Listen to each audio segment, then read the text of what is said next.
बिस्मिल्लाहिर्रहमानिर्रहीम। अस्सलामु अलैकुम। सिरात मुस्तकीम सऊदी न्यूज़ चैनल में आप सबको खुश आमदीद कहा जाता है।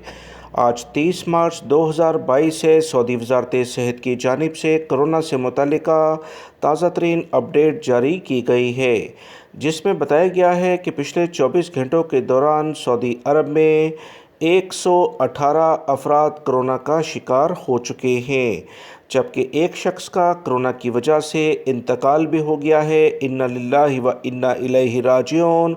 230 अफराद कोरोना से सेहतयाब भी हुए हैं। सऊदी वज़ारत सेहत ने मज़ीद कहा है कि 118 अफराद की हालत काफ़ी ज़्यादा ख़राब भी है, इनके लिए ख़ुसूसी तौर पर दुआ की जाए।